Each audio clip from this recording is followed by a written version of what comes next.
दिल्ली विधानसभा में स्वास्थ्य विभाग पर पेश सीएजी की रिपोर्ट पर राजनीति दूसरी तरफ गरमाए हुए और बीजेपी इस रिपोर्ट के बहाने आम आदमी पार्टी पर हमला बोल रहे हैं, तो वहीं आम आदमी पार्टी अलग अलग रिपोर्ट पेश करने को लेकर बीजेपी की मंशा पर सवाल खड़े कर रही है। दरअसल शुक्रवार को विधानसभा में पेश 7 पन्नों की रिपोर्ट में बताया गया कि दिल्ली में हेल्थ इंफ्रास्ट्रक्चर की बहुत कमी है। इस रिपोर्ट में कई चौंकाने वाले खुलासे भी हुए हैं।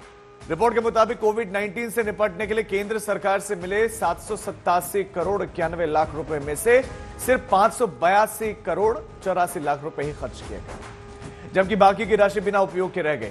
और इसी के चलते कोरोना संकट के दौरान जरूरी सुविधाओं की भारी कमी दिल्ली में हो गई। सीएजी की रिपोर्ट में फंड की अनदेखी और भ्रष्टाचार के भी आरोप। कई 100 करोड़ रुपए का नुकसान हुआ है, ये अभी आपका आकलन है। ये कहीं ज्यादा आगे बढ़ सकता है। अभी ये पार्ट ए आया है, पार्ट बी आना है।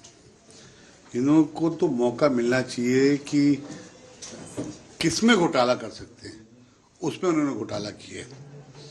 आप मोहल्ला क्लिनिक की बात करते हैं, अब बेडों की बात करें, महामारी कोरोना जो विश्व में सब सजग थे, सब सेवा करने पे लगे थे, उस टाइम भी घोटाला करने पे लगे हुए थे। जहां तक सीएजी रिपोर्ट की बात है, सीएजी की रिपोर्ट सदनों में प्रस्तुत होती रही है।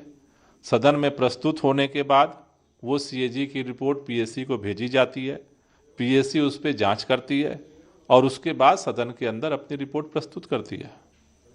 लेकिन भारतीय जनता पार्टी को सीएजी की रिपोर्ट टेबल नहीं करना है। भारतीय जनता पार्टी को अगर ये मंशा होती सीएजी की रिपोर्ट टेबल करने की, तो सीएजी की सारी रिपोर्ट सदन के अंदर टेबल हो चुकी होती।